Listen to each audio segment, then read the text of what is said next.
Hi, everyone, and welcome to the book launch tonight for Zvi Sesling. And his book is called Secret Behind the Gate. And here it is. So tonight we celebrate his book. He was poet laureate of Brookline from 2017 to 2020. He is the editor of 10 by 10 Flash Fiction and the Muddy River Poetry Review. He was awarded the Reuben Rose Poetry Prize. He is the author of War Zones, The Lynching of Leo Frank, Fire Tongue, King of the Jungle, and 3 chapbooks. Sesling has taught at Suffolk University, Emerson, and BU. And I give you Zvi. Thank you, Gloria. Thank you for doing this. And thank you all for coming. It's really great to have you all here. I want to thank Gloria for holding the book launch, and even more so for all she's done to get this book in print. I really appreciate your efforts, and there were a lot of them, I know. And Bill Kell, who did the cover, which I absolutely love. And I want to thank my wife, Susan Dector, who's proofreading, editing, and comments, helped bring this book to fruition. And Michael Keith, I read his book, Let Us Now Speak of Extinctions, and said to myself, I can do this. So this book's first draft was done in 6 weeks. Now it's 223 pages. Phil Temple, who read and commented on many of these also. And there was fellow Tim Gager, whose book, Every Day There's Something About Elephants, was instrumental in the longer form of a flash fiction. And finally, this book contains a really wide variety of stories, some 2 lines, some 2 pages, and everything in between, some funny, some not, but each touches on some point of everyday life. So I'll begin with the first story in the book, which is called Freedom is Not Just Another Word. Pigs are reported to be the smartest of barnyard animals, and female pigs smarter than the males. So it makes sense that a 280-pound sow being transported to the slaughterhouse worked her way out the back of a trailer, transporting it to a future as a platter of bacon or as the ham centerpiece of a family dinner. This sow bobbed and weaved her way through backyards like a star running back, eluding her captors and then the police, who, like the Canadian Mounties, wanted to prove that they could get their man or pig. Finally, the corpulent porker ran out of strength. Her legs wobbly, her grunts deeper. She just lay down and, when roped like a cow, squealed like the pig. She was dragged back to her inevitable fate, learning a lesson rock and roll fans have never learned. Freedom is not just another word, and there is something left to lose. The next one is called A Run of Bad Luck. It hasn't been good, Leroy said to his psychiatrist, Dr. Mendenhall. My luck with women has been a bad run. My first wife, Celia, had an itis. In fact, she had every itis known to the medical profession and some they didn't know. First, on her honeymoon, she got appendicitis. After we were married a year, she developed ileitis, then colitis. Then she got a terrible case of conjunctivitis. That was followed by osteoarthritis. Dr. Mendenhall strokes his mustache. A run of bad luck. The poor woman, I would say. But doesn't end there, Leo continues. Next, she got diverticulitis and finally vulvovaginitis. And that is when you had the affair with Laura? Yes, but it was desperation. I needed some loving, and I ran into my secretary in a lounge, and she had just gotten a divorce and was drowning her misery. She takes me back to her place, makes very passionate love to me, but keeps calling me by her ex-husband's name. I helped her find a new job. Dr. Mendenhall says with a scolding tone, "You have not told me about Zoe." Well, Zoe is kind of a free spirit, barely out of her teens. She has a couple of boyfriends, but tell me she always wants to have sex with a married man. Why did you stop seeing her? One of her boyfriends threw her out the fifth-story window of her apartment building. And then there was a quick string of affairs. One had STD, one runs off with her professor, another decides she's a lesbian. Then along comes Florence. Ah, yes, Florence, an extension of your bad luck.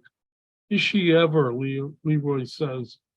She was really destined, we were really destined to meet and marry, which we do. We take wonderful vacations and cruises. Problem is, Florence loves to eat sweets, gets diabetes, loses weight, but gets cancer and dies. Such a pity, Dr. Mendenhall says, shaking his head sadly. But I sense you may have somebody else now. Shirley, Leroy says.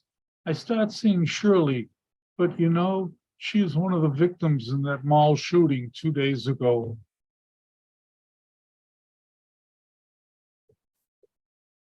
This one is called Bud's Secret. Bud Devlin is not the smartest or best looking guy in high school. He certainly is not the strongest, yet he always has the prettiest girls chasing him. It is not that he is rich, because he is not. He does not play sports or smoke dope or drink alcohol. So when the 10th reunion came along, we asked the girls, why Bud? No one will say. They will not reveal Bud's secret at the 20th, the 30th, or the 40th reunion. At the 50th reunion, Dolly DeRomo tells us that Bud is stupid and girls do not have to pretend to be smart in order to impress. They go out with him because he pays for dinner or a movie. He does not talk about anything and always walks into the door, never expecting a kiss. We all always call him Bud Light, Dolly tells us.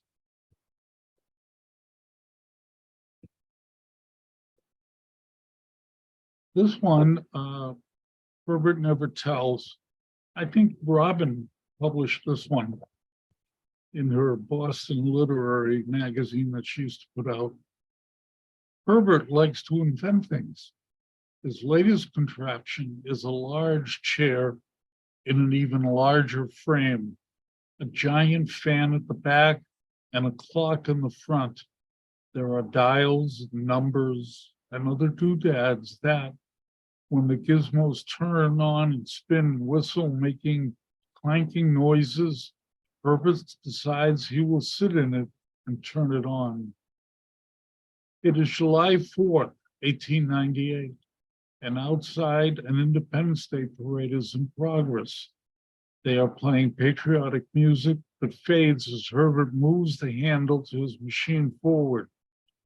When he moves the handle to stop the machine, Herbert sees strange vehicles that move without horses and whose metallic frames shine in the sunlight. He hears music he has never heard before, and clothing on men and women he cannot imagine in his wildest dreams. He pulls the lever back and the dials spin in reverse until he is back to where he started. It is an exhilarating experience. Climbing into bed, Herbert George Wells told himself that when he wakes in the morning, he'll write his next novel, The Time Machine.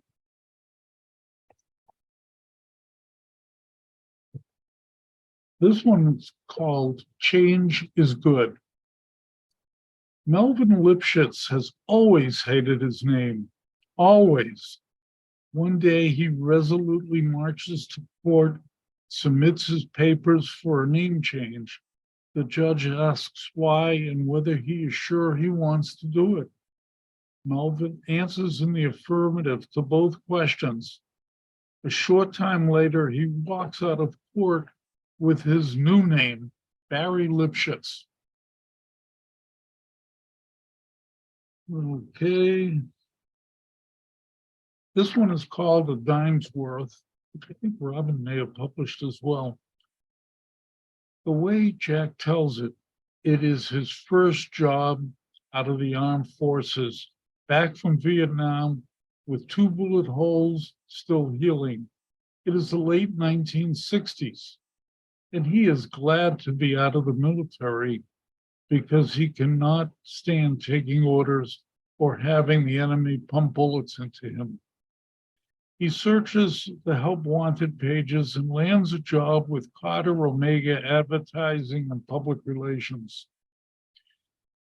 His boss, Herbert, gives him 2 small accounts with which he does so well that Herbert gives him Odyssey Computers, a $100,000 account from which he makes about 10% a year, a lot more than the military. Anyway, as Jack tells it, Odyssey wants to increase its advertising and public relations budget to $1 million and invites Carter Omega and 5 other companies to develop the next level strategy and campaign. As Jack tells it, he is paid $15 grand a year and his boss drives a $40,000 car with all the bells and whistles. Herbert tells him to drop an outstanding strategy and campaign. Jack does, but Herbert does not like it, so he creates a new one. They go to the presentation and lose out to Mason, Cork, and Villa. Back at the office, Herbert calls everyone into his office and screams that they are idiots and should all be fired, and singles out Jack by saying, "Guys like him, like you, come a dime a dozen." As Jack tells it, he reaches into his pocket, pulls out a dime, which he flips on Herbert's desk and tells him to go buy a dozen.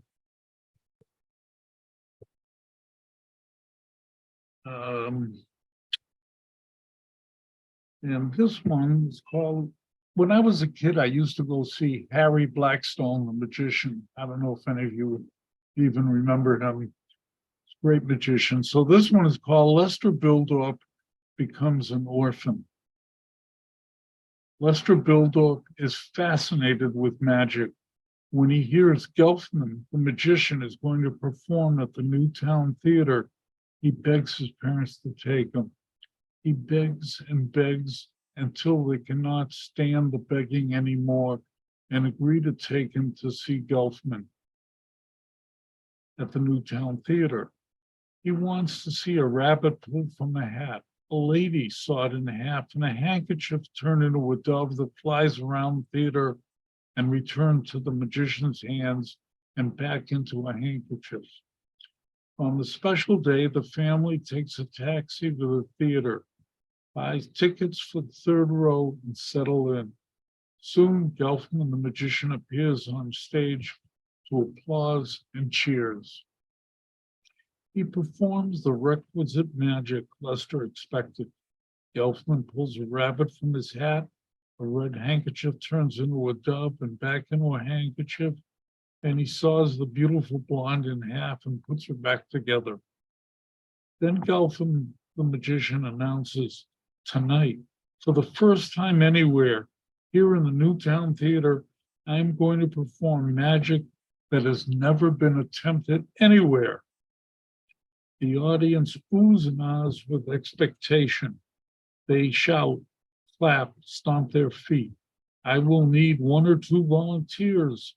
The theater goes silent. No one speaks. Lester looks at his parents and begs them to go up. "You just have to go for me." Gelfman hears Lester and implores the Bildorp parents to come on stage. He guarantees them the thrill of a lifetime and says her son will be extra proud of them. Lester looks at him with pleading eyes. His lips form the word please. So Bildorps agree and walk up to the stage where Gelfman, the magician, stands with his arms spread wide. Ladies and gentlemen, Gelfman announces, today you're going to see the single most exciting act of magic ever performed live on the stage before an audience with so many people. With that, he opens a large box on the stage and motions the Bildorps to enter. He closes his box and he is insistent to place a large red sheet over it. He recites some incantations. Then he takes the end of the red sheet while his assistant takes the other end and together remove the sheet. Gelfman opens the box and shows it is empty. But where are my parents? Lester Bildorp asks. Well, I'm not sure, Gelfman, the magician says. I said I'd make them disappear, but I can never figure out how to make them return.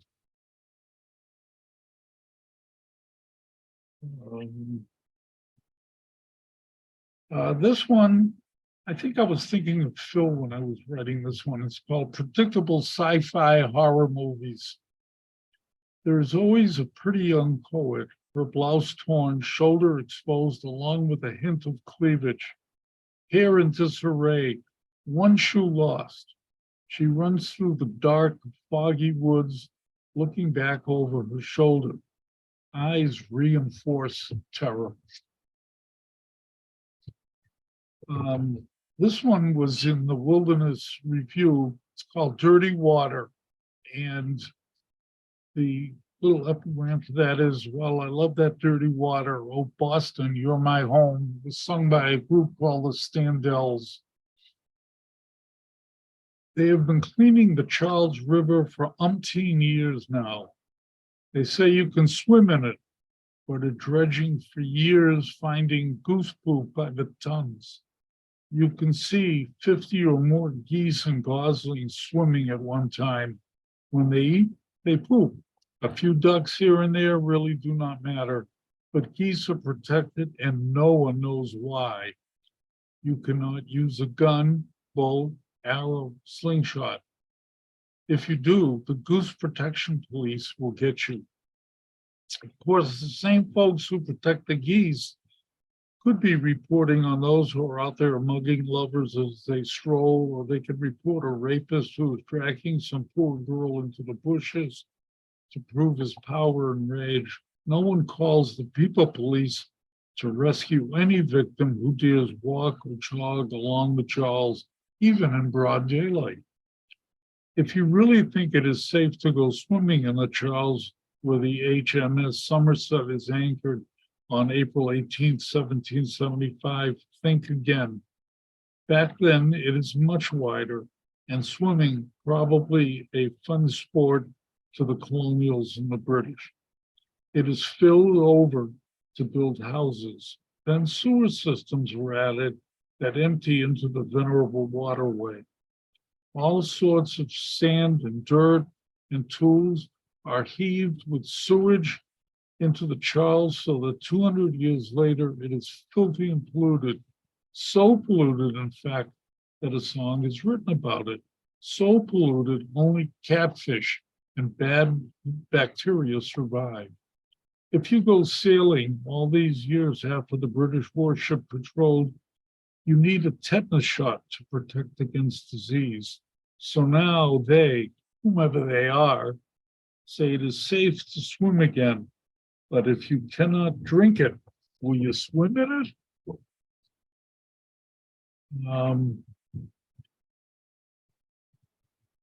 This one I was definitely thinking of Phil and Rob when I wrote it, and it's called Are You Sure It Works? On the planet Corpora, the TBXW Special is the most desired vehicle because of its versatility. In addition to traveling at more than one stribal per gami, it can take you into the air with a single push of a button, navigate lakes or oceans with the push of another button. Bodo comes home and yells to Ifra, honey, I bought a new TBXW Special. It's guaranteed to drive fly or take to water, and it is affordable. Come on, let's go for a ride. We'll try out all 3 moves, he says to his wife as she stands in the door of their home. Ifra goes with him on the new vehicle, and he tells her as they speed along the highway not yet completed, you know, we've been saving money for so many cycles of the sun. This is thrilling. But his wife is silent.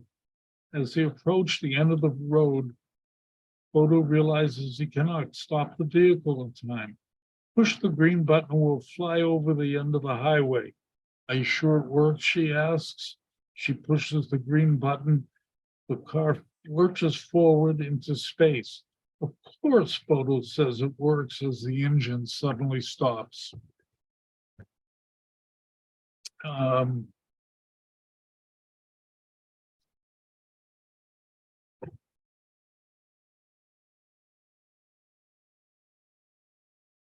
When even a movie's happy ending made her cry.